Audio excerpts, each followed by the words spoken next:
पहाड़ों से निकलकर गंगा आती है मैदानों में, धरती की प्यास बुझाने, लोगों को जीवन देने। लेकिन ये गंगा आज खुद किस हालत में पहुंच चुकी है?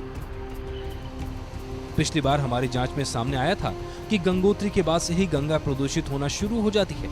इस बार भी हमने गंगोत्री से सैंपल लेने की शुरुआत की।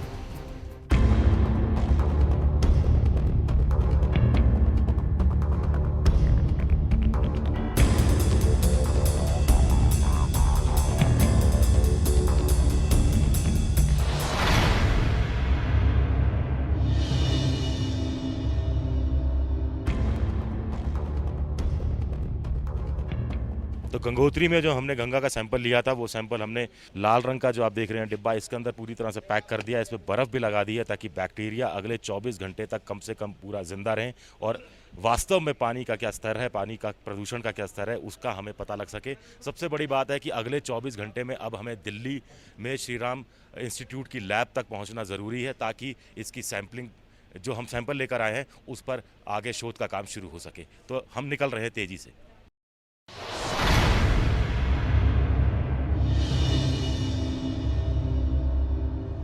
गंगोत्री के बाद अब हम देवप्रयाग में हैं। देवप्रयाग वही जगह है जहाँ गंगा को गंगा का नाम मिलता है। कुल मिलाकर यहाँ दो नदियाँ आपस में मिलती हैं, एक वो भागीरथी और एक अलकनंदा। जब ये दो नदियाँ यहाँ मिलती हैं तो फिर आगे ये गंगा के रूप में आगे ऋषिकेश, हरिद्वार, फिर आगे की तरफ जाती हैं। और हमने यहाँ पिछले साल जहाँ दोनों नदियाँ मिलती हैं ठीक उसी जगह हमने सैंपल लिए थे जहाँ आपको हमारे साइंटिस्ट दिख रहे हैं।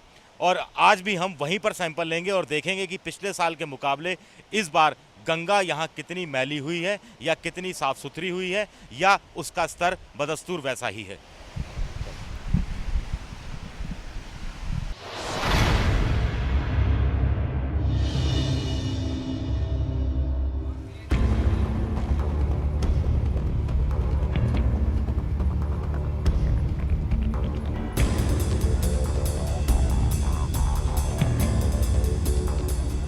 ये नदी के बीच में सैंपल क्यों लिया जाता है?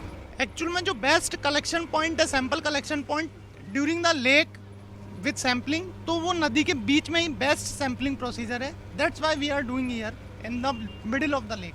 उससे नदी में पानी का प्रदूषण कितना वो ढंग से नापा जाता है? जी हाँ, बिल्कुल सही।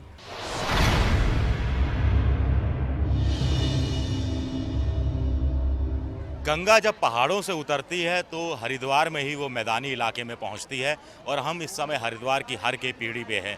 हर की पीढ़ी वो जगह है जहां पर सभी तरह के धार्मिक अनुष्ठान होते हैं। सबसे ज़्यादा जो श्रद्धालु है यहाँ पर आते हैं। हम कह सकते हैं कि बच्चे के मुंडन से लेकर पिता के तर्पण तक के सारे संस्कार यहाँ होते हैं और कहा जाता है कि यहीं सबसे ज़्यादा जो गंगा है वो मैली भी होती है।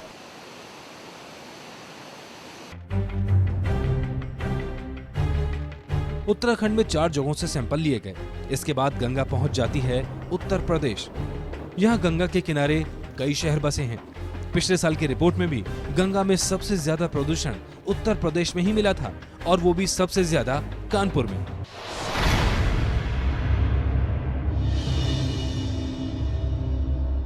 गंगा मैली हुई है तो आखिर कितना, ये पता करने के लिए अब हम आ पहुंचे हैं कानपुर। साल भर पहले हम इसी जगह पर आए थे गंगा जल के नमूना इकट्ठा करने के लिए। इस बार हमारे वैज्ञानिक जो गंगा जल के नमूने ले रहे हैं वो हैं दुष्यंत, और इस बार हमने कुछ चीजें बदली हैं। इस बार जो यह दिख रहे छोटे छोटे 2 जार, ये डिजॉल्व्ड ऑक्सीजन यानी घुलनशील ऑक्सीजन की जो मात्रा होती है गंगा जल में, वो तय करने के लिए हमने इस बार ये नया प्रयोग कर रहे हैं। एक नई जांच है जिससे पता लगेगा कि आखिर गंगा है कानपुर में पीने लायक है या नहीं, नहाने लायक है या नहीं।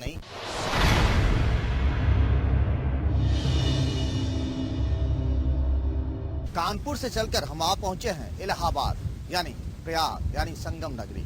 आप जैसा कि देख रहे हैं किनारे पे ह्यूमन इंटरफेरेंस बहुत ज्यादा है, जिससे कि वहाँ पे कंटामिनेशन के चांस बहुत ज्यादा होते हैं। और जो हमारा भारतीय स्टैंडर्ड है, इंडियन स्टैंडर्ड और इंटरनेशनल स्टैंडर्ड है, वो सभी ये बताते हैं जब भी हम रिवर का पानी सैंपल के लिए कलेक्ट करें एज ए सैंपल, तो हमें मिडिल में जाके कलेक्ट करना चाहिए, क्योंकि यहाँ पे हमें प्रॉपर गहराई मिलती है, प्रॉपर डेप्थ से हम सैंपल उठाते हैं और ह्यूमन इंटरफेरेंस जो होता है जिससे कंटामिनेशन के चांस बढ़ते हैं वो बहुत कम मिलते हैं।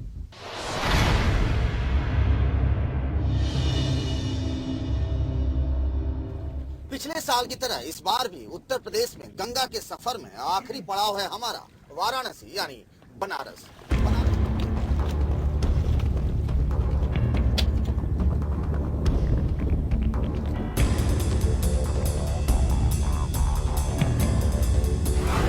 अपने पूरे सफर में गंगा 2525 किलोमीटर का सफर तय करती है। अपने इस सफर में करीब 40% आबादी को पानी भी मुहैया कराती है गंगा। लेकिन सबसे बड़ा सवाल ये कि क्या गंगा जल अब किसी काम का बचा है?